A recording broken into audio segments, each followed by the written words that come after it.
Maria Santíssima, os Espíritos de luz possam te iluminar e que possamos sair daqui hoje levando algo dentro de nós, como já ouvimos, tanto do irmão José como de Sansão, né, através do Evangelho, e que a Eliângela possa ser bem inspirada. Deus te ilumine. Obrigada. Boa noite a todos. Boa noite. Em especial os desencarnados, né, que está aqui em grande número sempre, né? Sempre é maior. Louvado seja o Cristo de Deus em toda a sua plenitude, que a graça do Senhor esteja sobre todos nós, né? Que assim seja. Bem, gente, hoje nós vamos falar especialmente, lembrando que hoje é 2, né, de setembro. Ontem começou o Setembro Amarelo.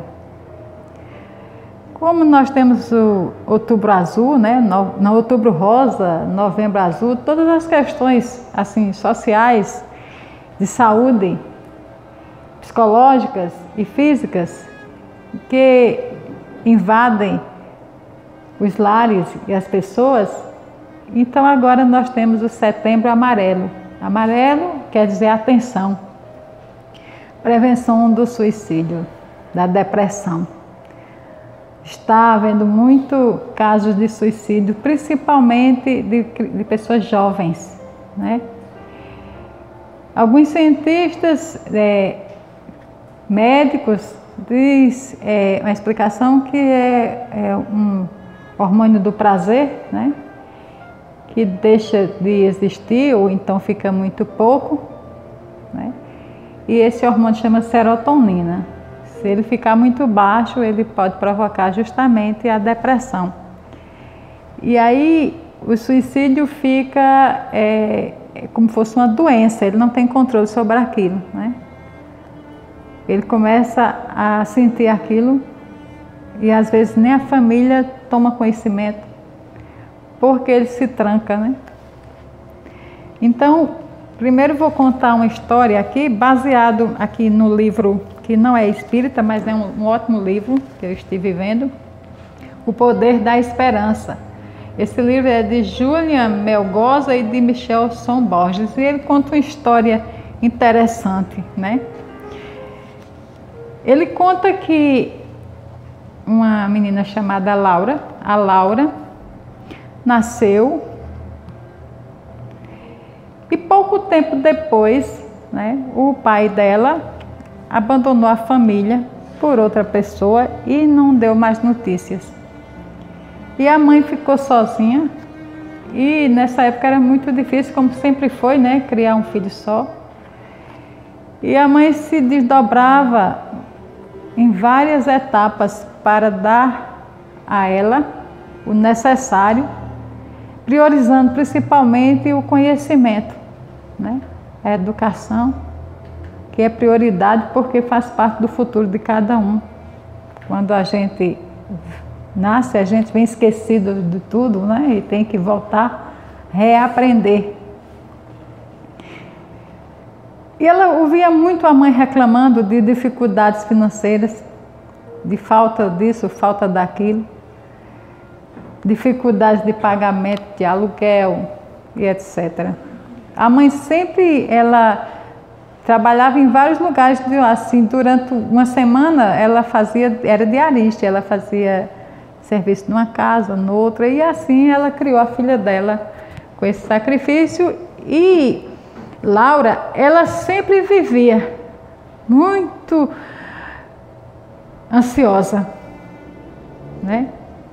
Porque a ansiedade, alguns dizem que é o excesso de futuro, né? Porque ela ficava pensando que ela só tinha mãe, ela é filha única, e ela pensava todos os dias, quando ela ia dormir, ela pensava: será que vai acontecer comigo se minha mãe me faltar? Apesar que a mãe era nova, mas ela sempre pensava: e se minha mãe me faltar, o que é que eu vou fazer? Como é que eu vou? Eu só tenho, assim, 11 anos, e desde criança ela já foi criada assim, ela já vivia nessa ansiedade que machucava todos os dias, né?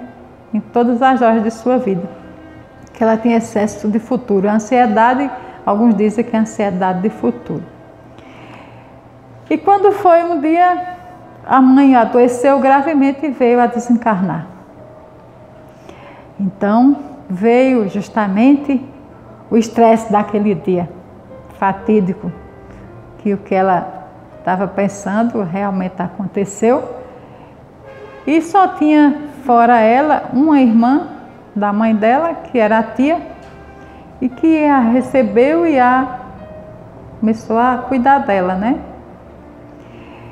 Então ela começou, só tem essa tia, ela começou de novo a entrar. Pronto, minha tia vai me abandonar. Minha mãe cuidava de mim, porque minha mãe é minha mãe, mas minha tia, ela vai me abandonar, ela não vai querer, ela não vai ficar comigo até o fim. Eu tenho eu não sei o que fazer. E ela sofria, porque ela tinha medo que acontecesse a mesma coisa que o pai dela fez quando ela era criança e que o pai a abandonou e nunca mais deu notícia.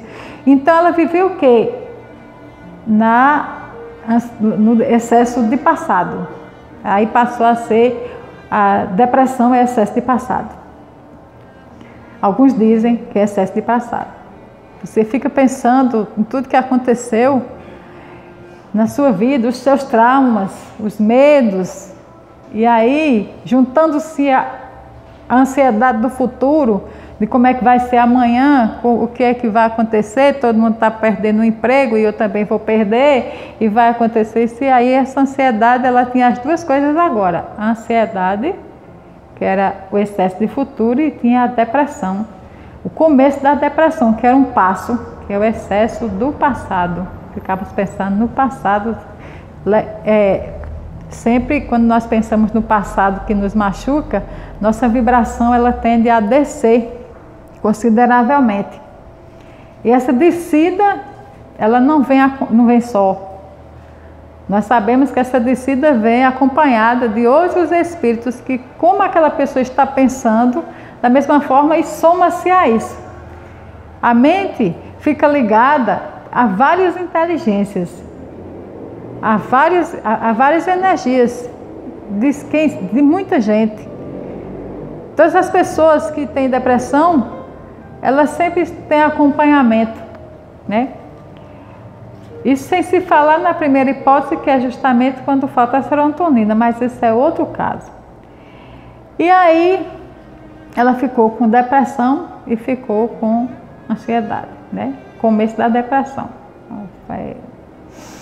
Excesso de passado e excesso de futuro. Então ela começou, mais que depressa, começou a estudar muito, queria aprender demais. Lá vai todos os dias, ela já acordava, né, olhando os livros e procurando saber conhecimento e verificando, ainda nova, os seus 16, 17 anos, desse sofrimento, e ela começou a ficar querendo saber se logo, para arranjar logo um emprego, um trabalho, para se manter. Então ela começou a ir com excesso que é o estresse, excesso de presente, né? Hoje eu tenho que estudar, hoje eu tenho que fazer isso, eu tenho que fazer aquilo, porque eu tenho que fazer aquilo que eu... Amanhã eu tenho, e aí lá vem isso, não, porque se eu não fizer isso, eu vou passar a mesma coisa que minha mãe passou. Isso aí foi provocando realmente um distúrbio completamente, que ela perdeu as características de vida.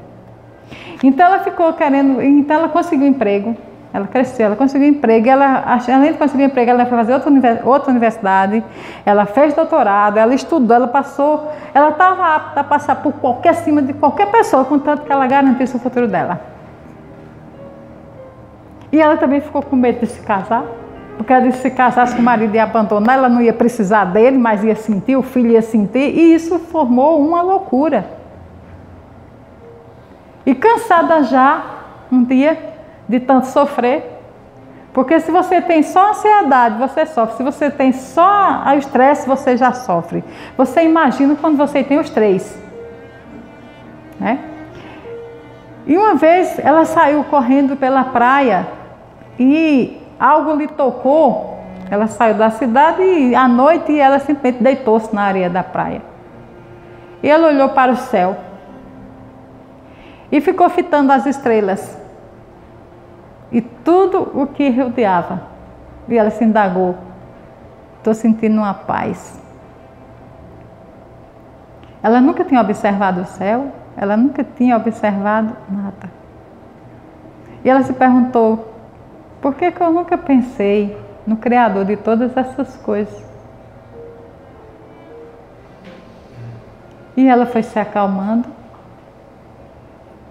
E desse período em diante ela foi buscar tratamento para si, né? Então, depois dessa história, como a ansiedade é o excesso do futuro, dizem alguns, nós vamos verificar que a ansiedade, nas palavras de Dr. Sérgio Felipe, ele é um pesquisador, um cientista, médico, né? Ele fez pesquisas sobre a glândula pineal. No YouTube tem muitas palestras dele e eu tomei a liberdade de pegá-lo como referência. Então ele faz quais são as causas espirituais da ansiedade, né? As causas espirituais da ansiedade, ou seja, as causas da ansiedade, elas são provocadas pelas as emoções. Essas emoções despejam na parte do corpo que estiver mais aberta. Podemos saber que quando a gente tem uma emoção muito forte, e as emoções é o quê? Dependendo da emoção, raiva, decepção, tristeza, inconformação, angústia, medo. Todas essas emoções, elas desagam em alguma parte do seu corpo físico. E aquele corpo, aquela parte do corpo é que adoece. Observemos então. Quando você tem uma raiva, que você, muitos dizem assim, é melhor para fora do que para dentro, não é, Marco? Mas, quando a gente tem uma raiva, quem é que não tem uma raiva na vida? Mas você aumenta aquela carga de raiva, porque você não raciocina na hora e é uma coisa quase que você não consegue controlar. Qual é a primeira sensação que dá? Bolo na garganta. Dá um ardor. E se você ficar calado, é que esse ardor vai mais além. E você sai. Se você perde o controle e começa a discutir por causa daquela raiva, você também corre o risco de adoecer. E se você guarda, você também, se você coloca para dentro de você e você leva para casa e você sai pensando, mas aquele fulano não devia ter dito isso. Mas eu era tão amigo dele, eu era tão amiga, eu fiz tudo por ele, mas ele simplesmente me traiu. É falso. Eu que fiz isso, fiz aquilo e sai. E aquilo ali, com alguns dias, você tem uma crise de amidalite, tem uma crise de faringite, uma dor de cabeça, uma dor de barriga, dores musculares, insônia. E aí você, às vezes, depende da parte do corpo que estiver com menos energia, que estiver mais aberta a receber aquele sentimento, né? A decepção pode provocar uma angústia muito grande. Porque, como falou no Evangelho sobre o amor, amar a Deus, né? Então, nós temos que amar a nós mesmos também, né? Amar a Deus sobre todas as coisas e ao próximo como a si mesmo. Mas para amar o próximo, eu tenho que me amar. E se eu vou me amar, então, não é um egoísta, não é a pessoa ser egoísta. É assim, no momento, quando você não estiver mais sendo atingido pelos outros, então eu me basto. Deus e eu me basto. Porque se eu me amo, com certeza eu vou compreender o próximo. Por Porque Deus nos compreende. Nós erramos em grosso e pagamos a varejo, né? E se eu amo o Deus, Criador de todas as coisas, então eu me amo, porque Deus está em nós, está no livro dos Espíritos, onde está Deus, na nossa consciência. Né? Então, com certeza, eu vou procurar entender também o meu próximo, porque muitas vezes a gente, às vezes, machuca as pessoas e não é assim proposital. Às vezes, aquela pessoa também está com problema. Chama-se decepção. Ninguém vai ter decepção de uma pessoa que a gente nem conhece, né? A gente só tem decepção com quem? Com quem a gente ama, com quem a gente gosta de amizade, com aquela pessoa que você confia e de repente ela decepciona você. Aí você entra em quê? Na mágoa, produzindo aí o quê? A depressão. Que vai ficar no passado, né? E vai, nunca mais eu quero conversar com aquela pessoa, nunca mais eu quero saber, eu perdoo, mas não esqueço. E esse não esqueça é que adoece, né? Ou você perdoa ou você não perdoa, né? Porque perdoar, a pessoa perdoa. Agora esquecer, que as pessoas dizem que não esquecem, porque disse que quem leva não esquece, né? Quem dá, esquece, né? Mas a gente não pode trazer isso para dentro de si. Porque no outro dia você vai ter o quê? Crise de choro. E no outro dia, e com a semana você vai ter outra crise, e vai ter os dias que você vai lembrar daquela pessoa, vai dizer, ó, hoje faz... E você não quer mais saber dela. Né? Isso acontece, né? Amigos viram inimigos de um momento para o outro, né? A tristeza...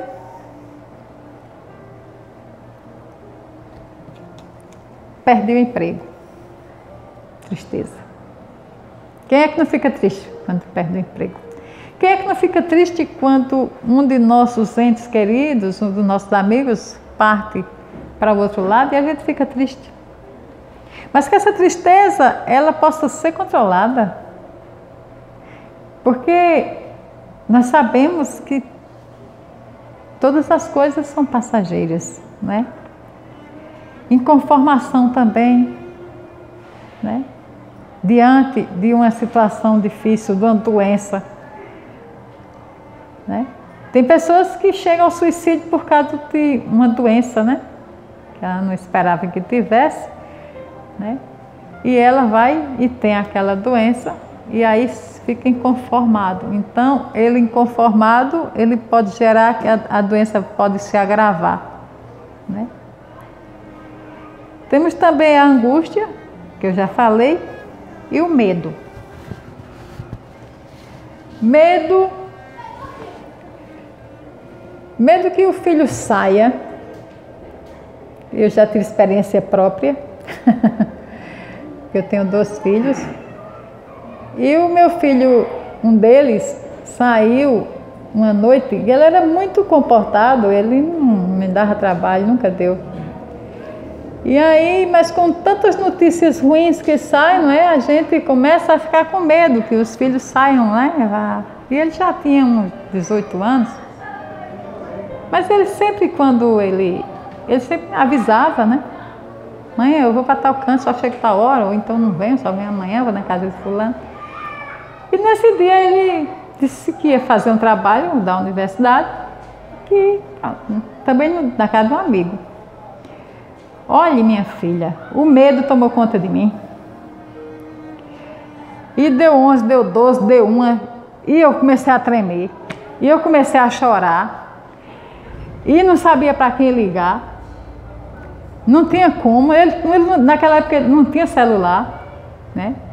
A gente não tinha celular naquela época, não tinha como ligar. E eu comecei a passar muito mal, eu senti taquicardia, minha pressão subiu. E eu não me cabia em mim de tanto medo que algo tivesse acontecido a ele. Mas mesmo, orei, mesmo a espiritualidade chegando para mim e disse, que acalma, mulher, não aconteceu nada. Cadê a tua fé? Entrega teu filho na mão de Deus. Mas ele não está acostumado a fazer sim, mas é a primeira vez. E então, eu em desdobramento, dormindo, eu sonhei com ele e eu senti um frio muito grande, era um frio insuportável que eu sentia no sonho, né? E eu via ele encolhido, e ele se encolhendo e ficava todo frio no mundo. Eu digo, o que será isso? Aí eu não pensei o pior, né? Quando foi 7 horas da manhã ele chegou. Mas o menino eu segurei e disse, mas meu filho, e agarrei ele quando você estava, parecia que ele tinha morrido e ressuscitado, do drama que eu fiz, né? Ele disse, mãe, a senhora não sabe o que foi que eu passei uma noite de cama. Eu disse, o que foi que aconteceu? Eu disse, fui fazer o trabalho na casa de um amigo lá no Alto Branco, longe. E aí, faltou energia lá, ficou tudo escuro. Naquele tempo não tinha mototáxi, não, nem tinha Uber, não. E aí a gente terminou, já eram umas 10 horas, e eu fiquei no escuro, com medo de descer para pegar o ônibus. E eu não tinha como ligar para a senhora, porque lá não tinha telefone. E a casa estava em construção e eu dormi numa rede, num terraço, num frio tão grande que eu tremia, a noite toda eu tremia e me encolhia. E a espiritualidade me mostrou aquilo lá e eu não acreditei, tá vendo? Aí eu disse, nunca mais faço isso. Esse medo me provocou um grande problema no outro dia. Eu fui parar no hospital com a pressão alta, né? E depois eu fiquei uns dias com dor no corpo, tive febre, quer dizer, tudo isso é gerado pelo medo. Mas isso é medo, a gente sabe do que está medo, né?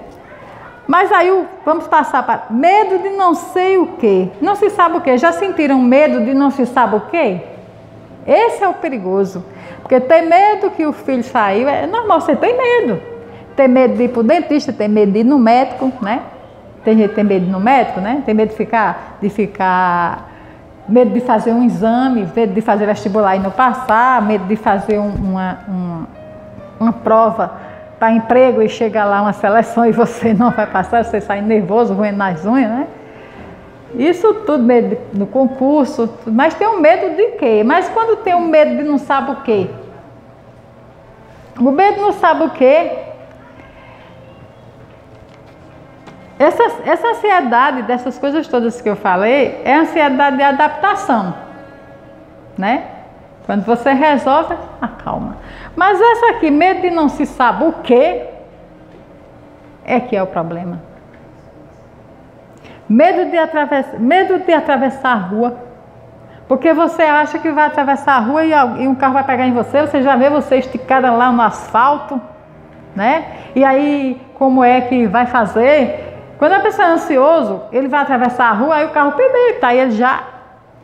se eu não tivesse olhado, eu já tinha sido atropelado. Aí ele já se imagina que foi atropelado, que o celular dele caiu do bolso e que ninguém vai saber que ele estava ali, como é que ele vai ligar para a esposa dele, que ninguém vai saber o número do telefone e que ele vai ficar no hospital sem nenhuma assistência e vai.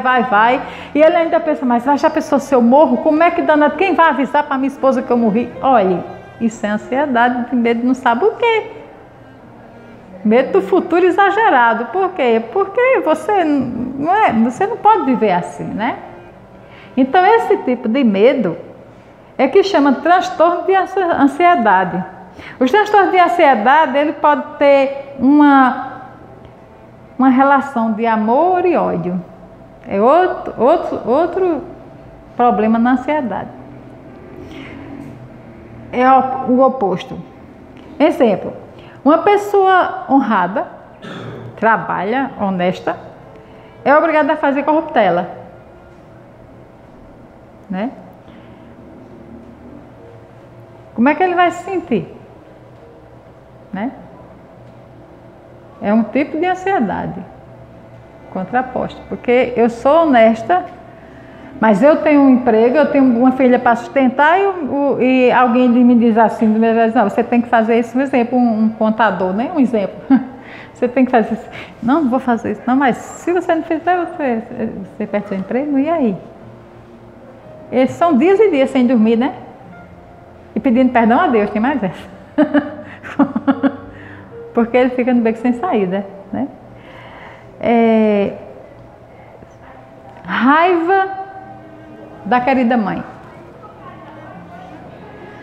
Aquela mãe que bota no colo, lhe ajuda, lhe aconselha, mas na mesma hora, quando um dia ela vem e faz,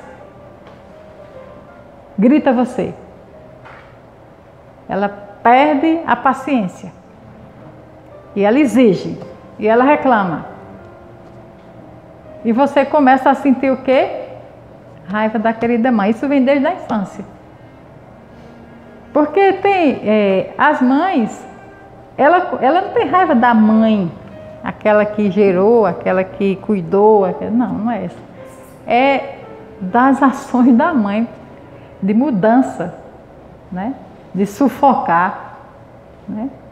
Mas essa mãe, ela também não está só, não. Porque essa mãe está acompanhada também com aquelas inteligências que, querendo perturbar, né, também fazem parte, e ela não está só, ela deu abertura através das suas insatisfações. Às vezes não tem nada a ver com o filho, nem com a filha, e às vezes o filho não fez nada, a filha não fez nada, mas simplesmente ela muda de comportamento. Não acontece isso?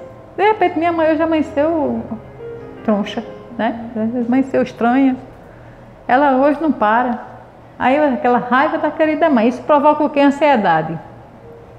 Porque vai dizer assim, como será que ela vai acordar hoje, hein? Será que ela vai acordar boazinha, como ontem, ou anteontem, ou vai acordar, não, meu Deus do céu. Aí você já fica pensando que o dia vai ser difícil. Ansiedade, sintomas físicos. Dor no peito, taquicardia, aumento da pressão arterial, que eu tive, por causa da ansiedade, opressão no peito, tontura, falta de ar. Você vai para o hospital e diz, eu estou tendo um infarto. Chega no hospital, o coração saindo pela boca, você se acabando lá, chega lá, estou tendo um infarto. Aí o médico vai, atende você, e aí diz, vamos fazer assim, vamos bater um eletro. Aí assina lá para bater o eletro. Aí quando vai medir lá os seus pulsos, está em 70. Ele suspende o eletro. Olha, a senhora é bom procurar, ou o senhor, a senhora, ou você, procure um profissional, né? Psiquiatra, neurologista, porque você não tem nada. Aí a pessoa toma um calmantezinho e sai de lá bonzinho. Mas isso começa a se repetir, né? Sintomas digestivos, dores do estômago, diarreia, sistema psicológico, perda da memória. Vai para o shopping na própria cidade e de repente se perde no estacionamento. Mas ele não queria ir para o estacionamento, ele queria sair. Então ele começa a ficar apavorado lá. Meu Deus, onde é que eu estou? Jesus, que lugar é esse? E lá vai, só tem carro, gente saindo, gente entrando, não tem um guarda, não está na hora, e você começa a ficar desesperado e começa a ter crise de choro. Aí de repente o elevador se abre, aí você entra, aí faz, pelo amor de Deus, qual é o prédio, onde é que eu estou? Será que eu tô? É para cima, é para baixo? É um dos sintomas, né? Se perder no centro da cidade, né? Poxa, onde é que eu estou? Pegar o ônibus errado, né? Acontece muito, isso também é ansiedade. Toque. Toque é um transtorno também que vem da ansiedade, né? Fazer uma coisa repetida muitas vezes durante o dia. Você vai se deitar, aí faz. Será que a porta está fechada? Aí você vai lá na cozinha, está fechada. Aí você vai se deitar e faz. Será que eu olhei a porta? Será que a porta está fechada? Vai lá e olha a porta. Todos os dias, quando você se deita, aí você escuta a torneira pingando. Pim, pim, pim. Aí você vai lá e toma um gole d'água na torneira. Aí fecha a torneira. Aí no outro dia, aí você se deita, aí não consegue dormir porque não tomou o gole d'água lá da torneira. Só um gole, mas você tem que tomar lá. Você vai lá, toma um gole da torneira, fecha a torneira. E isso vai repetindo várias vezes, isso é um toque. Então você tem que estar com seu gente, por que é que eu estou fazendo isso? Tem que se observar, né? Dor de cabeça, psicose. Acaba no terceiro andar do seu apartamento com a sua esposa, os seus filhos, ou com a mãe, ou seja lá com quem for que ele mora, e diz: pelo amor de Deus, fecha esse vasculhante, eu não quero esse vasculhante estar aberto de jeito nenhum, fecha essa janela. Poxa, por que está fazendo calor? Vai que uma pessoa vem, bota ali uma arma e atira em mim. Poxa, que vai ter que escalar o prédio todinho, lá na janela do quarto dele para fazer isso. Psicose. Tem alguém debaixo da minha cama. Eu vi alguém debaixo da minha cama. Né? E às vezes não é que seja espírito, é psicose. Né? Acorda de madrugada, eu sonhei que uma pessoa me matava. Eu senti o tiro. Aí no outro dia, vai para a rua e fica. Olha para cima, olha para baixo, vê se tem alguém seguindo. Escuta pessoas batendo. Teve um caso de uma pessoa que eu conheci que ele ficou com tanta fobia, com tanta psicose, que aí ele foi para uma fazenda com a gente. E aí, quando chegou lá, aí tem um túnel assim que passava uma areia, e a gente saiu na frente e ele começou a andar atrás, olhou para o canto, não viu ninguém, aí a sandália dele começou a bater na areia, aí a areia batia nas costas dele. Quanto mais ele corria, mais a areia batia. Ele: tem alguém correndo atrás de mim, tem um cabo ali correndo atrás de mim, mas não era, era a areia que estava batendo, quer dizer, o medo tão grande que ele achava que tinha alguém correndo atrás dele. Hiperestesia. O que é hiperestesia? Hiperestesia é quando você vamos dizer assim, o aumento de uma reação que poderia ser normal, ela está não sei quantas vezes maior, né? Uma raiva. Se tiver hiperestesia, ela pode ter uma raiva, chegar a irritação, né? E aí ele perde o quê? Perde o equilíbrio. Quando ele perde o equilíbrio, ele bate na cara de uma pessoa, ele dá um murro.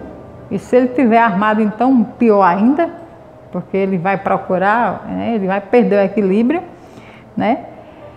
E aí faz o quê? Uma dissociação psicótica. Ajudado pelos nossos irmãos, que sempre tem, né? Ele pode chegar muitas vezes e dizer assim: não, eu não fiz isso. Depois que ele acorda, faz: não fiz isso, não lembro. Não, eu não ia fazer isso. Não foi assim que aconteceu, não foi desse jeito, não está errado, né? Em O Livro Nosso Lar, psicografado por Chico Xavier, André Luiz fala que o medo tem raiz profunda na alma. Aí passamos aqui para a ansiedade e justamente o passado que não passa. Conta-se que uma vez uma mulher, ela tinha tanto pavor, porque você ter medo de barata, muita gente tem, né? Mas acaba ter pavor de barata. Eu disse, ela viu uma barata, e ela desmaiava quando viu uma barata, ela perdia o controle e não sabia o que estava fazendo, e saía jogando tudo que tinha dentro de casa. E foi feito um tratamento e foi descoberto que em outra encarnação passada, ninguém sabe quando, ela foi enterrada viva e ela sentiu as baratas entrando e tal, porque ela foi enterrada viva. Antigamente, hoje já tem os nossos, os médicos, a nossa medicina já não permite isso, porque faz a autópsia, exige, mas antigamente as pessoas morriam, né, lá e passava as horas sem, pronto, enterrava, né? Eu conheci já pessoas que, né, aconteceu isso, né? Histórias, né, que dizem que aconteceu isso, né? Então, medo de uma coisa que não tem lógica. Medo de ir para o oculista. O dia que você vai para o oculista, a pressão sobe. Por quê? A pessoa fica rindo, né? Tu tem medo de quê? Tipo oftalmologista. Fala bem baixinho para ninguém ouvir. Mas por quê? Sei lá, vai que ele disse que eu vou ficar cega. Eu disse, não, mas se você não for, você corre o mau risco de ficar doente. Não, vou não, não tem quem faça eu ir, não vou de jeito nenhum. E aí precisou de fazer um tratamento, né? Tomar alguns remedinhos para poder controlar aquela ansiedade. E depois, fazendo também um tratamento, foi descoberto também que em outras encarnações muito distantes, ela teve uma encarnação que foi mumificada e como ela ainda não estava completamente morta, foi arrancado ali os olhos para fazer, que tem um processo, né, de mumificação e ela estava viva ainda, então veio que esse drama. Então André Luiz fala, quando vem profunda na alma, é justamente almas, personalidades que a gente animou em outras encarnações e vem com os medos medo de altura, né? Medo de água, não que não queria tomar banho, medo de água do mar, medo de açude, medo de não quer nem aprender a nadar, porque acha que mesmo aprender a nadar vai se afogar, né? Tem gente que tem medo de chuveiro. Tem gente que tem medo de chuveiro elétrico também, porque para não morrer eletrocutado, né? Medo de ficar trancado dentro do elevador, né? Afe Maria, não fico de jeito nenhum. E se o elevador parar? Eu vou ficar como? Né? E aí, um medo desse, pronto, aí sempre esses medos assim, inexplicáveis, né? Que a gente até ri, porque não tem, mas não é sério, tem que ter atenção com essas pessoas, né?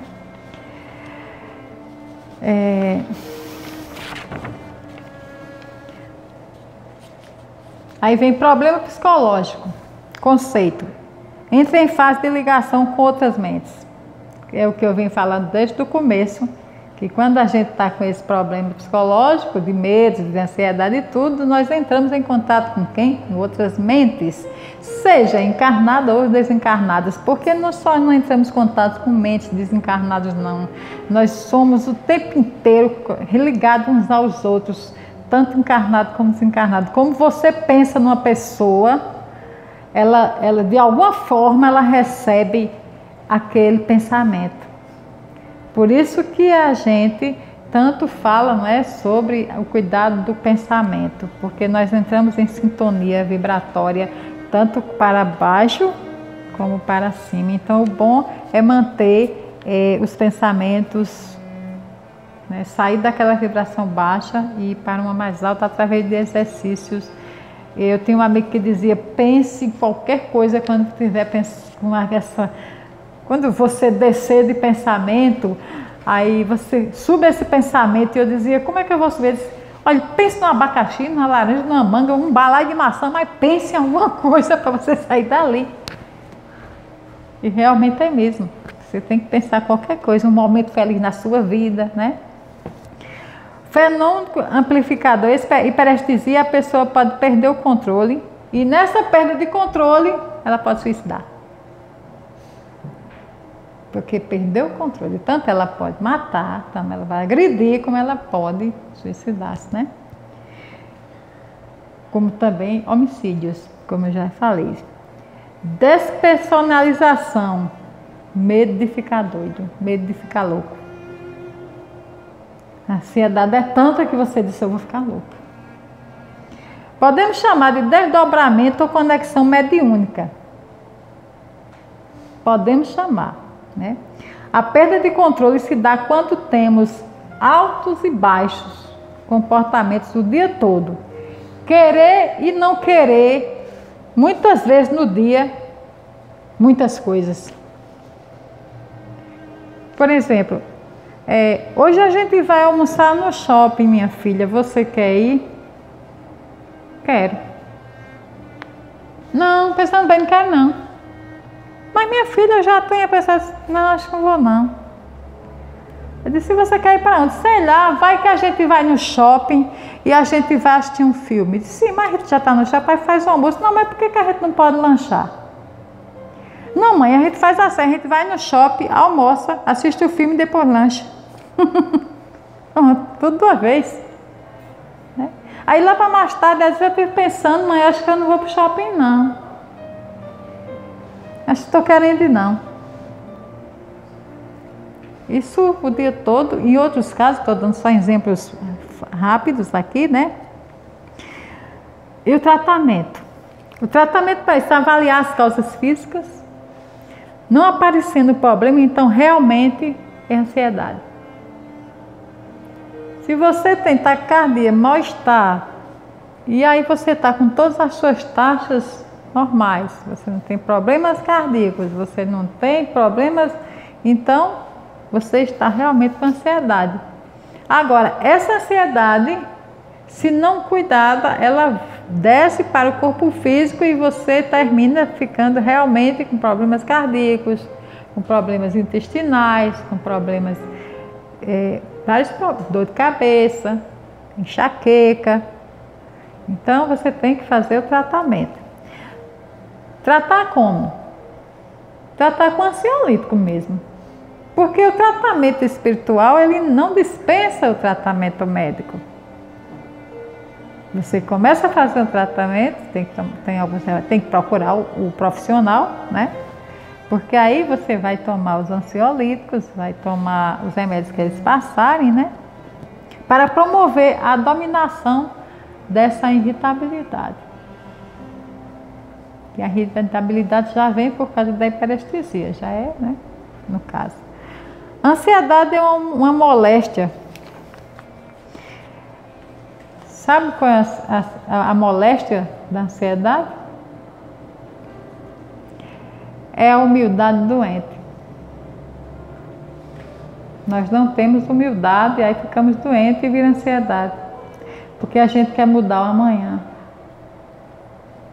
Que a ansiedade não é excesso de futuro.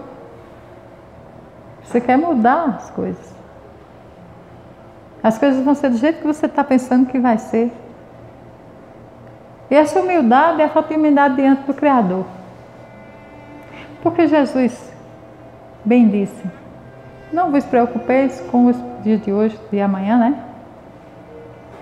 Abaixo os problemas de hoje já são, então é só por hoje. É tanto que os programas que tem por aí de combate às drogas, de combate ao alcoolismo, de combate a qualquer tipo de distúrbios, mesmo tratando com remédios, ele sempre diz, só por hoje. E você dizendo só por hoje, você vai ver que sua vida fica mais tranquila.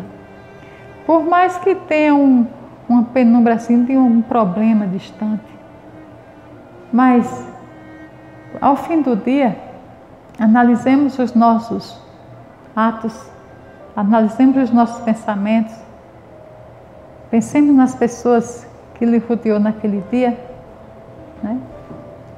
E se está havendo tanta notícia ruim, que deixa você realmente pensando no amanhã, precisamos ficar informados de tudo que acontece, é verdade, mas oremos, peçamos a espiritualidade, peçamos a Deus por todas essas pessoas. Não olhemos assim as notícias como se ela acontecesse lá, não é um filme. As notícias são verídicas. E os filmes também, muitas vezes, já são contadas histórias de pessoas que viveram dramas. Mas naquele momento que está passando na nossa frente, o que está acontecendo naquele momento, podemos auxiliar orando por aquelas pessoas, pedindo a Deus a espiritualidade que acompanha cada um, todos nós temos a espiritualidade que nos interessa-se pela nossa vida. E peça por essas pessoas, né? E a cura é justamente isso. A misericórdia divina, esse é o remédio. Então observemos todas essas coisas e comecemos a nos acalmar, sentirmos seguro. Porque Jesus também disse, deixai vir as minhas criancinhas. Não que sabemos que as crianças são espíritos já viventes, não sabemos de onde elas vieram, nem o que elas estão fazendo aqui, mas a gente sabe que é criança. E nós poderemos fazer como costuma fazer a criança. Por exemplo, uma criança de 3, 4, 5, 6 anos, ela por acaso está preocupada se sexta-feira o pai dela vai ter dinheiro para fazer feira? Não. Ela acredita que o pai dela vai supri-la. Então ela vive hoje. Uma criança está com febre alta em cima de uma cama. Por um acaso ela vai se preocupar: será que eu estou com uma doença grave? Será que eu vou morrer amanhã? Será isso? Será que... Não. Ela simplesmente deita, se acomoda nos braços dos pais e diz: cuida de mim. É nesse sentido que eu penso que nós deveríamos ser crianças, mas nós não somos, estamos longe de ser essa criança que confia nos braços do Pai, né? Quando nós fazemos o papel de Deus, nós também estamos com a humildade doente. Porque nós também, além do mais, ainda queremos controlar o que as pessoas vão fazer da vida delas. Às vezes, se a gente perguntar, a pessoa diz assim: por que você não faz assim, assim, assim? Assim é melhor para você, porque se você for fazer assim, assim... Quem sou eu? Se Deus, em toda a sua infinita misericórdia e sabedoria, nos dá o livre-arbítrio, quem somos nós? Quem sou eu para ir dizer exatamente o que é que o nosso irmão vai fazer amanhã? Por que ele não faz isso nem aquilo? Nós podemos dar um conselho, mas há pessoas que dizem: não, você não vai poder fazer isso, você faz assim, assim, assim. Eu já vi muito, né? Porque cada um segundo as suas obras. Então, a vida da gente e a vida de todos nós está sempre atrelada ao Criador e todas as coisas que há no mundo, né? Não podemos ter controle sobre as situações das pessoas, nem sobre as pessoas. Não podemos nos colocar no lugar de Deus. Isso provoca a ansiedade. E depois da ansiedade, sabemos o que vem. Muitos problemas adiante. Que Jesus, em sua infinita misericórdia, abençoe a todos. Muito obrigado pela paciência. Paz e luz. Que assim seja, né? Bom, Aniel, muito obrigado pelos ensinamentos. E não sei, como lá no Vida se costuma dizer que lá assina a carteira, né? Não sei como é que a direção da casa aqui costuma dizer.